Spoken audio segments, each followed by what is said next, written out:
Hello kids, good morning. Namo Buddhaya. Jumpa lagi dengan Teacher Ratna pada pembelajaran tema 1, subtema 4, pembelajaran 3. Nah anak-anak, bagaimana kabar anak-anak teacher pada pagi hari ini?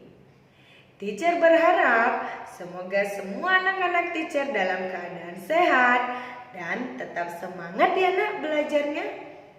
Begitu juga dengan para orang tua, teacher juga berharap para orang tua anak-anak teacher juga dalam keadaan sehat agar bisa membimbing dan mengajari anak-anak teacher dalam belajar selama masa pandemi ini. Sebelum teacher menjelaskan materi pembelajaran kita hari ini, teacher akan menyampaikan tujuan pembelajaran. Adapun tujuan pembelajaran kita hari ini yang pertama, siswa dapat menuliskan contoh-contoh kekhasan masing-masing anggota keluarga di rumah dengan benar. Yang kedua, siswa dapat menyusun huruf vokal dan huruf konsonan menjadi kata yang bermakna dengan tepat serta melafalkannya dengan benar. Yang ketiga, siswa mampu menyelesaikan permasalahan yang berkaitan dengan penjumlahan dalam kehidupan sehari-hari dengan benar. Agar tercapainya tujuan pembelajaran kita hari ini, materi pertama yang akan teacher jelaskan adalah kegiatan kesukaan anggota keluarga. Setiap anggota keluarga memiliki perbedaan kegemaran. Kegemaran bisa sama dan juga bisa berbeda. Meskipun kegemarannya berbeda-beda, anggota keluarga tetap dapat melakukan kegiatan secara bersama-sama. Perhatikanlah gambar berikut ini. Pada gambar tersebut, Benny dan keluarganya memiliki kegemaran yang berbeda-beda. Benny senang bermain musik, kakak senang menyanyi, ayah senang membaca koran, sedangkan ibu senang membaca buku.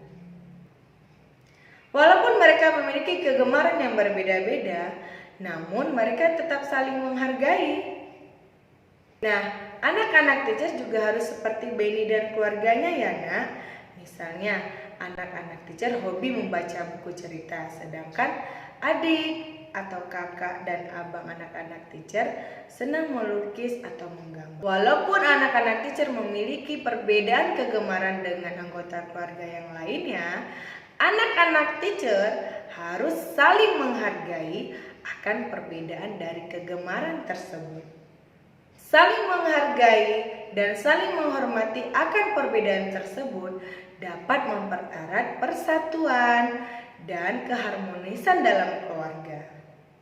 Selain perbedaan sifat, ciri fisik, dan kegemaran, setiap anggota keluarga juga memiliki kesukaan makanan yang berbeda-beda. Contohnya, perhatikanlah gambar berikut ini. Seperti pada gambar di samping, Siti dan keluarga makan siang di taman. Ibu Siti memasakkan makanan kesukaan keluarganya. Siti menyukai ayam goreng, ayah menyukai pepes tahu, dan ibu menyukai sayur-sayuran. Siti dan keluarga memiliki kesukaan yang berbeda-beda dalam hal makanan. Namun walau seperti itu, Siti dan keluarganya tetap makan bersama.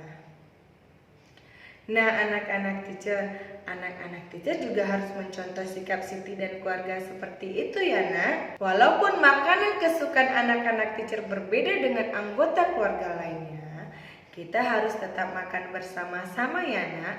Karena dengan makan bersama juga dapat meningkatkan keharmonisan pada keluarga.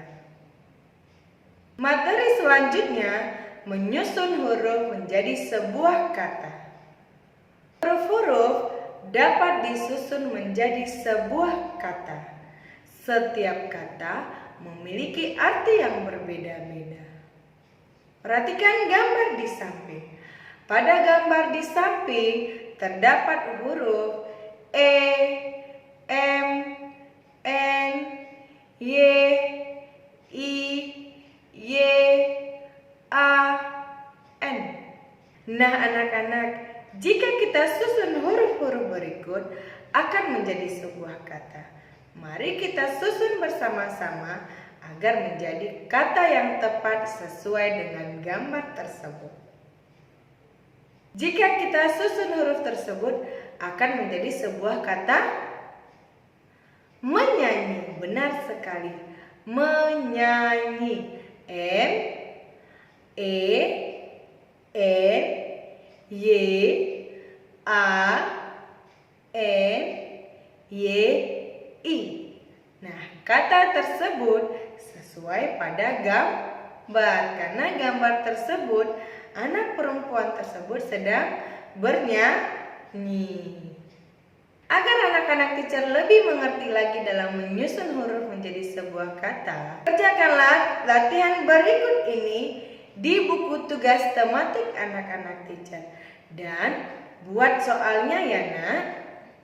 Materi selanjutnya, penyelesaian masalah sehari-hari berkaitan dengan penjumlahan.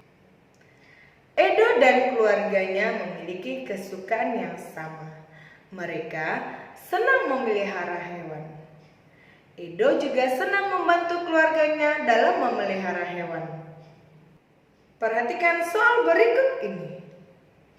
Edo memelihara 4 ekor ayam betina.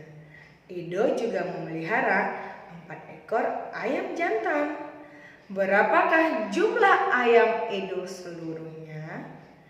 Nah anak-anak, sebelum kita menjawab soal tersebut, teacher ingin mengingatkan anak-anak teacher, jika soal cerita matematika, pada pertanyaannya ada kata berapakah jumlah, berapakah banyak seluruhnya, maka soal tersebut akan kita tambahkan ya anak-anak.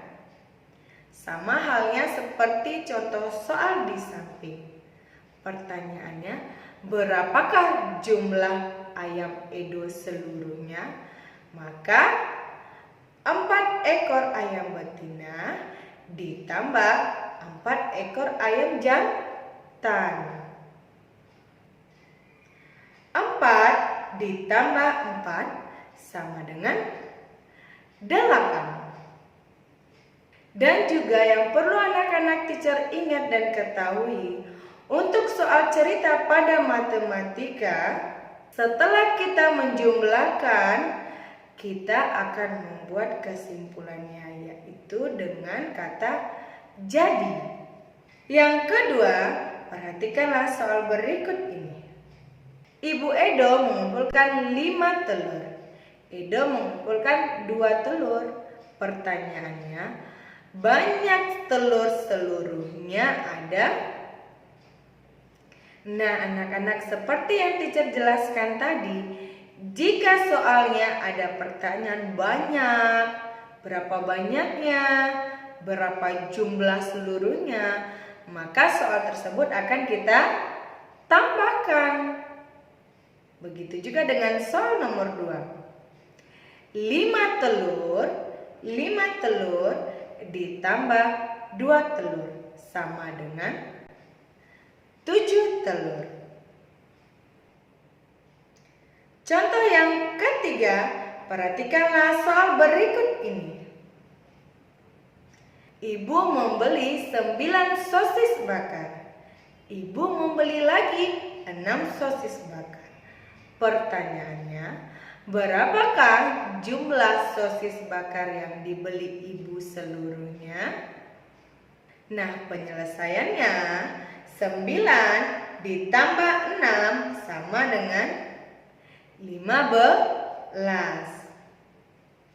Nah, anak-anak, untuk soal cerita kita akan membuat kesimpulannya.